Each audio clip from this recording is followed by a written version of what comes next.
வணக்கம். இன்னைக்கு நம்ம பார்க்க போற எக்ஸல் ஃபங்ஷன் சீக்வென்ஸ். இப்போ ரீசென்ட்டா ஆஃபிஸ் 365ல வந்து சீக்வென்ஸ்ங்கிற ஃபார்முலா இன்ட்ரோடியூஸ் பண்ணியிருக்காங்க. It is only for office 365 licence users. So stand alone டெஸ்க்டாப்ல இருக்க மைக்ரோசாஃப்ட் ஆஃபீஸ் வச்சிருந்தா இந்த ஃபங்ஷன் இப்போதைக்கு ஒர்க் ஆகாது. இப்போ சீக்வென்ஸ் அப்படிங்கிற வேர்டு பார்க்கும்போது நமக்கு ஜென்ரலாக அண்டர்ஸ்டாண்ட் பண்ணிக்கிட்டோம்னா சீக்வென்ஸ் அப்படிங்கிறது ஒரு சீரீஸ் ஆஃப் சம்திங், ஒரு ஆர்டரில் இருக்கிறது. ஃபார் எக்ஸாம்பிள் இப்போ 1 2 3 4 5 6 7 இருக்கலாம், 1 3 5 7 add number series, 2 4 6 8 even number series, இப்படி ஏதோ ஒரு சீரீஸ் இருக்கலாம். இந்த இதுதான் வந்து இட்ஸ் கால்ட் ஒரு சீக்வென்ஸ். இப்போ இந்த சீக்வென்ஸை எக்ஸலில் நம்ம அண்டர்ஸ்டாண்ட் பண்ணிக்கிறதுக்கு ஒரு ப்ராக்டிக்கல் எக்ஸாம்பிளில் we will go ahead. But before getting into என்னென்னா, இந்த மோஸ்ட் ப்ராக்டிக்கலாக யூஸ் பண்ணணும்னு நான் யோசிச்சும் போது எனக்கு தோணுது வந்து இஎம்ஐயோட ஒர்க்கிங். ஸோ இப்போ இன்றைக்கி இருக்க காலகட்டத்தில் நம்ம மோஸ்ட் ஆஃப் த திங்ஸ் வந்து இஎம்ஐயில் பர்ச்சேஸ் பண்ணுறோம். பிரின்சிபல் எவ்வளவு இன்ட்ரெஸ்ட் என்னங்கிறது எவ்ரி டைம் கால்குலேட் பண்ண வேண்டிய சுச்சுவேஷன் வந்துகிட்டு இருக்குது. ஸோ அப்படி இருக்கும்போது வந்து எஃபெக்டிவாக அண்டர்ஸ்டாண்ட் பண்ணிக்கிறதுக்கு ஒரு ஆட்டோமேட்டிக்காக இந்த சீக்வன்ஸ் ஃபார்முலாவை யூஸ் பண்ணி எப்படி நம்ம லோன் கால்குலேஷனை அண்டர்ஸ்டாண்ட் பண்ணிக்க போகிறோம் அப்படிங்கிறதான் இப்போ நம்ம தெரிஞ்சுக்க போகிறோம். So let's get in to the practical example. இப்போ நம்மளோட ப்ராக்டிக்கல் எக்ஸாம்பிள் எடுத்துக்கிட்டால், இப்போ நமக்கு எந்த டேல லோன் கிரெடிட் பண்ண போகிறாங்க, அதாவது இஎம்ஐ கிரெடிட் பண்ண போகிறாங்க, டெபிட் பண்ண போகிறாங்க, எந்த டேட்டில் நம்ம லோன் வாங்கியிருக்கோம், லோனோட அமௌண்ட் என்ன, இன்ட்ரெஸ்ட் ரேட் என்ன பீரியட் ரீபே பண்ண போகிறோம் இன் மந்த்ஸ் அப்படிங்கிறது. ஸோ இது ஜென்ரலாக இப்போ பிஎம்டி ஃபார்முலாவில் வந்து சின்டெக்ஸ் எடுத்துகிட்டா ஃபஸ்ட்டு வந்து ரேட் இஸ் இம்பார்ட்டன்ட். ஸோ இப்போ 10%, இந்த 10%ங்கிறது mostly interest rate is on annum basis. So per annum சொல்லுவாங்க ஒரு வருஷத்துக்கு. இதை நம்ம அந்த பீரியடுக்கு எடுத்துக்கணும். இப்போ 18 மாதம்னா மாதத்துக்கு எடுத்துக்கணும். So we are going to divide it by 12. மொத்தமாக எத்தனை மாதம் கட்ட போகிறோம்? 18 months. இதோட கரண்ட் வேல்யூ என்ன? 1 lakh.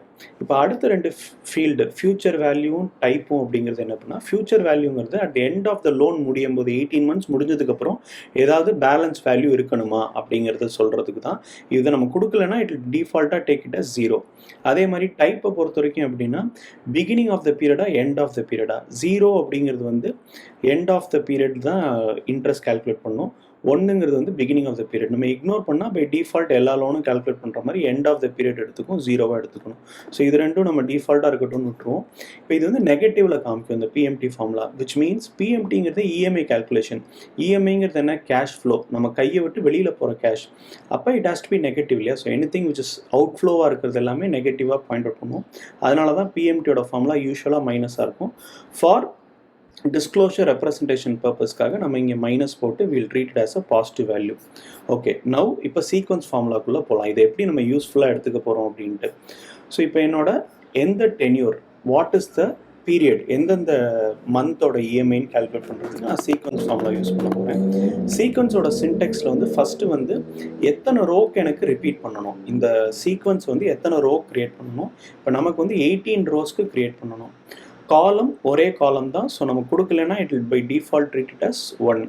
ஸ்டார்ட் பை டிஃபால்ட்டாக அது 1 தான் எடுத்துக்கும். நம்ம வேறு ஸ்டார்ட் ரெஃபரன்ஸ் கொடுக்கணும்னா கொடுக்கணும். வீல் சி தட் இந்த சப்சீக்வெண்ட் காலம்.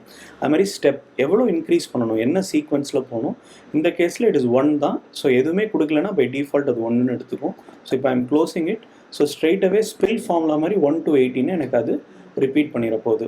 இப்போ நெக்ஸ்ட் வந்து டேட்டு. என்னோட லோன் டேட் என்ன சொல்கிறேன்? இப்போ 24th October 20. என்னோட first EMI date will be on 4th November 20. So நான் இதுக்கு டேட் ஃபார்முலா யூஸ் பண்ணுறேன். என்னோட first year I am specifying. Year வந்து இதோட இயரே எடுத்துக்கணும். அடுத்து வந்து மந்த்துக்கு வந்து எனக்கு எவ்ரி டைம் ஒவ்வொரு மந்த்தாக அது இன்க்ரீஸ் பண்ணணும். ஸோ நான் அதுக்கு திருப்பி சீக்வன்ஸ் ஃபார்முலா யூஸ் பண்ணுறேன். சீக்வன்ஸ் ஃபார்முலாவில் எத்தனை ரோக்கு எனக்கு வேணும் அப்படிங்கிறது வந்து, ஸோ எனக்கு தேவையானது வந்து 18 ரோஸ்க்கு அது கொடுக்கணும். காலம் வந்து எதுவுமே கொடுக்க வேண்டாம். So I'm skipping. Start date. Start டேட்டுங்கிறது எந்த மந்த்தை ஸ்டார்ட்டுன்னு நம்ம கொடுக்கணும். So month of this particular இதை எடுத்துக்கணும். +1 பண்ணிடுறேன். ஸோ தட் அக்டோபர்னா it has to take November. அதனால் ஐம் கிவிங் +1. ஸ்டெப்பு வந்து எனக்கு கொடுக்கணும்னு அவசியம் கிடையாது. By default it will take +1ன்னு சொல்லியிருந்தோம். ஸோ அதனால் I'm going to do this. So இது வந்து சீக்வன்ஸுக்கு. இப்போ அடுத்து வந்து நம்பர் எந்த day. So I set 4th of every day is இதுன்ட்டு. ஸோ இப்போ நான் கொடுத்தா by default 4th Novemberலேருந்து 4th April 22 வரைக்கும் அது எடுத்துக்க போகுது. இஎம்ஐ இப்போ நம்ம ஆல்ரெடி போட்டிருக்கோம். இதையும் நம்ம சீக்வன்ஸ்குள்ளே கொண்டு வரோம். எப்படின்னா, எனக்கு 18 ரோக்கு இதை எடுத்துக்கோ, காலம் தேவையில்லைன்னு சொன்னோம். ஸ்டார்ட் வேல்யூ இதான் பிஎம்டியோட நம்பர், இஎம்ஐயோட நம்பர் வந்து நம்ம எடுத்திருக்கோம். ஸோ தட் இஸ் 6005 எடுத்துக்க போது. ஸ்டெப்பு வந்து 0 which means it has to யூனிஃபார்மாக இருக்கணும். ஏன்னா EMI will not change because it is called as equated monthly instalment. அதனால் மாதம் மாறவே மாறாது. ஸோ நான் இப்போ அப்படியே கொடுத்துட்டா எல்லா மந்த்துக்கும் 6005 எடுத்துக்குது. இப்போ இதோட பிரின்சிபலுக்கு ஃபார்முலா என்ன? பிபிஎம்டி. பிபிஎம்டியில் வந்து நான் ரேட்டு கொடுக்க போகிறேன். Rate is fixed divided by 12 கொடுத்துடணும். எந்த மந்தோடதுங்கிறது என்ன பண்ண போகிறேன்னா, I am going to use sequence formula. ஒன்று எடுத்துக்கணும். So I am going to give this, that is 18 எடுத்துக்க போகுது. அடுத்து வந்து காலம் தேவையில்லை, அதனால் அந்த ஃபார்முலா நம்ம சீக்வன்ஸ் அப்படியே க்ளோஸ் பண்ணிட்டோம். என் பெர் மொத்தம் எத்தனை மாதம்? 18. அடுத்து present value is 1 lakh. So அதை கொடுத்துட்றோம். இப்போ நம்ம ஃபியூச்சர் வேல்யூ டைப் நம்ம தேவையில்லை. ஸோ இது டிஃபால்ட்டாக என்ன எடுத்துக்க போகுது? மைனஸில் வரும். So because it is cash outflow. நான் இங்கே மைனஸ் கொடுத்துட்டா எல்லா ஃபார்ம்லேயும் பாசிட்டிவ். ஸோ 18 monthsக்கும் இட் இஸ் கிவிங் மீ தான் இது. இந்த ஃபார்முலாவை நான் அப்படியே காப்பி பண்ணிக்க போகிறேன். ஏன்னா இன்ட்ரெஸ்ட்டுக்கும் அதே ஃபார்முலா தான். ஜஸ்ட் தட் பிபிஎம்டிக்கு பதிலாக ஐபிஎம்டி பண்ணால் இன்ட்ரெஸ்ட் ஃபார் என்டையர் 18 monthsக்கு எனக்கு எடுத்து கொடுத்துருது. இப்போ இந்த next part is about balance. இதில் வந்து இப்போ நம்ம இன்னும் 2 ஃபார்முலா எக்ஸ்ட்ராவாக யூஸ் பண்ண போகிறோம். சீக்வன்ஸ்க்கு பதிலாக சப்டோட்டல் அண்ட் ஆஃப்செட்னு எப்படின்னு பார்ப்போம். இப்போ எனக்கு என்ன பண்ணணும் டிப்பிக்கலி அப்படின்னா, இந்த 1 lakhலேருந்து பிரின்சிபலை ரெடியூஸ் பண்ணிகிட்டே வரணும். எனக்கு அதுதான் என்னோட ரெக்யர்மெண்ட். ஸோ இதை வந்து டிப்பிக்கலாக நான் ஒரு ஃபார்முலாவை யூஸ் பண்ணேன்னா, when I'm changing the months, இப்போ 18 to 24னா எக்ஸ்ட்ரா 6 செல்ஸுக்கு நான் ஃபார்முலா போடுற மாதிரி வரும். அதனால் இப்போ நம்ம சீக்வன்ஸ் யூஸ் பண்ணி பண்ண போகிறோம். ஸோ ஃபஸ்ட்டு வந்து we will try to understand எப்படி அந்த ஃபார்முலாவை வித்தவுட், அதாவது ஜஸ்ட்டு சம் மட்டும் எப்படி எடுக்கிறேன்னு எடுத்துக்கலாம். இப்போ சம்முக்கு வந்து சப்டோட்டல் போடுறோம். சப்டோட்டல் வந்து சம் எடுக்கணுங்கிறதுக்கு 9 எடுத்துக்கிறேன். இப்போ எனக்கு இது எதோட சப்டோட்டல் பண்ணணும்? எனக்கு ஃபஸ்ட்டு செல் எடுக்கும்போது வெறும் 5172, நெக்ஸ்ட் எடுக்கும்போது 5215, இந்த மாதிரி மாறிட்டே இருக்கணும். ஸோ என்ன பண்ண போகிறேன்னா ஆஃப்செட் அப்படின்னு கொடுக்குறேன். ஆஃப்செட் அப்படிங்கிற ஃபார்முலா வந்து will help me give a dynamic range.